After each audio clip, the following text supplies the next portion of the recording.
আমরা যেভাবে পড়ি যে লাইক মানে হচ্ছে পছন্দ করে, না, আপনি ভিন্নভাবে পড়বেন এইভাবে এখন থেকে। পছন্দ করা মানে হচ্ছে লাইক, অ্যাকসেপ্ট মানে হচ্ছে গ্রহণ করা।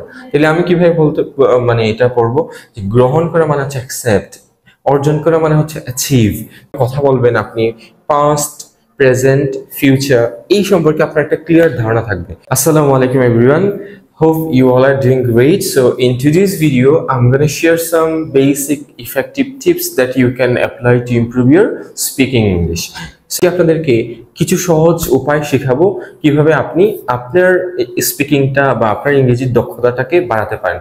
সো এর জন্য যে কাজগুলো আমাকে প্রথমত করতে হবে, the first thing is about practice daily. So আপনাকে হচ্ছে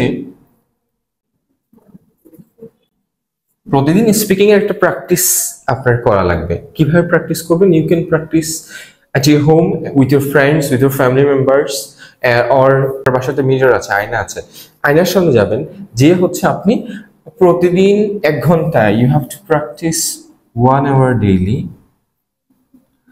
1 ঘন্টা হচ্ছে আপনি ইংলিশে কথা বলবেন। কি কথা বলবেন? আমার তো কথা বলতে ভয় হয়, আমার তো আসলে কথা বললে অনেক গ্রামাটিক্যাল মিস্টেক্স হয়, হোক হাজারো মিস্টেক্স।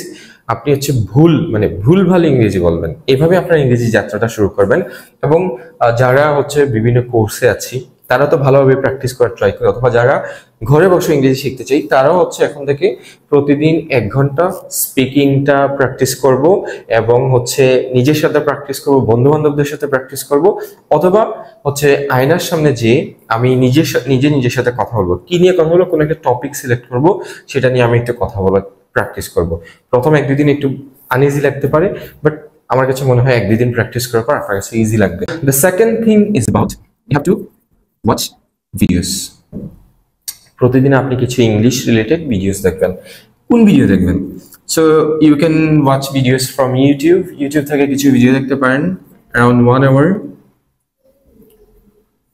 ওকে, 1 ঘন্টা প্রতিদিন ইউটিউব থেকে ভিডিও দেখবেন। এটা এখন আমরা ভিডিওতে অনেক সময় ক্লিয়ারলি বোঝা যায় না, যে ব্রিটিশ অ্যাকসেন্ট অনেক সময় আমার কাছে কঠিন মনে হয়, বা তারা যত দ্রুত কথা বলে কথার সাথে বুঝতে প্রবলেম হয়। এটা প্রথম দিক দিয়ে, ইংরেজি শেখার শুরুর দিক দিয়ে এই প্রবলেমগুলো হবে। তো এর জন্য আপনার ওয়ারিড হওয়ার কোনো কিছু নেই। আপনি কন্টিনিউ করেন, মানে আপনার কাজগুলো আপনি ধারাবাহিক রাখেন, দেখবেন একটা সময় পর আপনি ভিডিওস দেখতে দেখতে ইংরেজিটা বোঝা শুরু করে দিয়েছেন। ভিডিওস প্রতিদিন দেখলে যেটা লাভ হবে, আপনি এখানে অনেক সেন্টেন্স আপনি দেখবেন মেমোরাইজ হয়ে গিয়েছে, অনেক অনেক প্রনাউন্সিয়েশন দেখবেন আপনার ক্লিয়ার হয়ে গিয়েছে। মাঝে মধ্যে যে ভিডিওগুলো আপনি দেখবেন তাদের সাথে আপনি রিপিট করবেন, যে সেন্টেন্সটা শুনছেন সেন্টেন্স তাদের সাথে রিপিট করবেন। সো প্রতিদিন ভিডিও একটানা 1 ঘন্টা হয়তো দেখাটা একটু আনইজি লাগবে। আপনি প্রতিদিন হচ্ছে 20 মিনিট করে টাইমটা সেট করতে পারেন, যে আমি মর্নিং, আফটারনুন, ইভিনিং এভাবে 3টে টাইমে আপনি যখন একটু ফ্রি সময় পাবেন ভিডিওস দেখবেন। এতে করে ইংরেজিটা শেখাটা অনেক সহজ হয়ে উঠবে। সো বলা হয়ে থাকে যে a good speaker should be a good listener. Number 3 is reading. আপনাকে রিডিং পড়ার একটা অভ্যাস তৈরি করতে হবে, কারণ রিডিং পড়ার অভ্যাস যদি না থাকে তাইলে আসলে শুধু স্পিকিং এর জন্য যে প্র্যাকটিস করলে হবে বিষয়টা এমন না। আপনাকে প্রতিদিন হচ্ছে কোনো কিছু রিডিং পড়ার একটা অভ্যাস তৈরি করে নিতে হবে। কি রিডিং পড়বেন? আপনি গল্পের বই প্রথম দিক থেকে রিডিং পড়া শুরু করতে পারেন, স্টোরি যে বইগুলো আছে ওইগুলো একটু পড়তে পারেন। তার পাশাপাশি আপনি যেটা পড়তে পারেন সেটা হচ্ছে নিউজ পেপার। আপনি প্রতিদিন নিউজ পেপার পড়ার একটা অভ্যাস করতে পারেন। প্রথমত 1-2টা গল্পের বই পড়তে পারেন, অথবা নিউজ পেপারটা পড়তে পারেন। এটা দাম কম, আপনার প্রতিদিন বা প্রতি সপ্তাহে চাইলে আপনি একটা নিউজ পেপার পড়ে শেষ করতে পারেন। আপনাকে রিডিং বোঝার ক্ষেত্রে অনেকটা হেল্প করবে। এখন নিউজ পেপারটা অনেক কঠিন হইলে দেখা যায় অনেকে পড়ার আগ্রহ পাই না। আসলে রিডিং মডিউলটা হচ্ছে একটু হার্ড, যেখানে আসলে সবাই রিডিং পড়লে অনেকের ঘুম চলে আসে। আর রিডিং আসলে 1 সপ্তাহ রিডিং পড়লে বা 10 দিন রিডিং পড়লে দেখা যাবে রিডিং এর খুব একটা উন্নতি হয়ে গেছে, বিষয়টা এমন না। 1 সপ্তাহ রিডিং পড়ার পর আপনার রিডিং এর স্পিডটা বেড়ে যাবে। যত বেশি রিডিং পড়বেন দেখবেন অনেক সময় আস্তে আস্তে আপনি রিডিংটা বোঝাটা শুরু হয়ে গিয়েছে। রিডিং এ বোঝার জন্য আরেকটি কাজ করতে হবে, সেটা হচ্ছে কিছু আপনার একটা হচ্ছে ওয়ার্ডের একটা লেভেল থাকা দরকার, মানে একটা ওয়ার্ড লিমিট তো অবশ্যই লাগবে। প্রতিদিন আপনি হচ্ছে 20 থেকে 30টা শব্দার্থ শিখতে পারেন।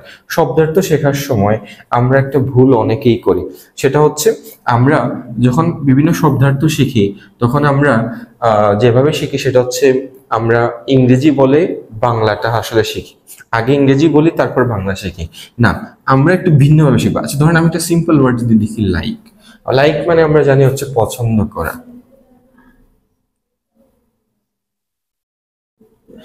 তো আমরা যেভাবে পড়ি যে লাইক মানে হচ্ছে পছন্দ করে, না আপনি ভিন্নভাবে পড়বেন এইভাবে এখন থেকে। পছন্দ করা মানে হচ্ছে লাইক, অ্যাকসেপ্ট, অ্যাকসেপ্ট মানে হচ্ছে গ্রহণ করা। তাহলে আমি কিভাবে বলতে মানে এটা পড়বো যে গ্রহণ করা মানে হচ্ছে অ্যাকসেপ্ট, অর্জন করা মানে হচ্ছে অ্যাচিভ। তো আমি যখন বাংলা থেকে ইংরেজিটা পড়বো তখন আমার ইংরেজিটা মনে থাকবে বেশি। কিন্তু ইংরেজি তো আমার জানা, আমার তো আমি তো হচ্ছে বাংলা জানি, আমার তো প্রয়োজন হচ্ছে কি ইংলিশ। তার মানে আমি বাংলা থেকে এখন থেকে ইংলিশটা পড়বো। নাম্বার 4 দেখা যায়। সো নাম্বার 4 হচ্ছে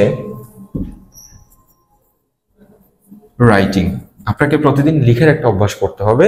ধরেন আপনি প্রতিদিন 150 ওয়ার্ডসের একটা স্টোরি লিখতে পারেন, অথবা আপনি প্রতিদিন হচ্ছে আপনার অতীতের কোনো একটা কিছু নিয়ে লিখতে পারেন, আপনার এইম ইন লাইফ সম্পর্কে আপনি প্রতিদিন লিখতে পারেন। এতে করে আপনার টেন্সের একটা ইউজ হবে, প্লাস হচ্ছে শুধু ওই যে স্পিকিং এর জন্য আপনার বা শুধু ইংলিশ শেখার জন্য আপনি শুধু প্র্যাকটিস করলে হবে না, সবকিছুই কিন্তু আপনার স্পিকিং এর সাথে রিলেটেড।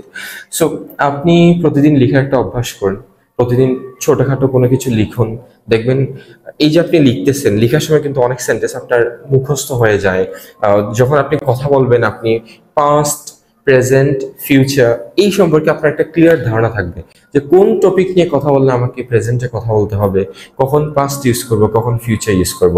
সেটা খুব সহজে, অনেক সময় কথা বলার সময় আমরা থেমে যাই, স্টাক হয়ে যাই, মানে মনে করতে একটু সময় লেগে যায়।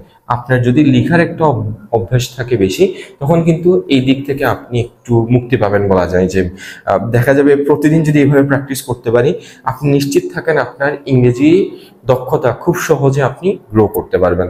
সো যারা হচ্ছে বেসিক ইংলিশটা শিখতে চাই, বেসিক ইংলিশে দুর্বল, তারা বাসায় বসেই প্র্যাকটিসটা করতে পারেন।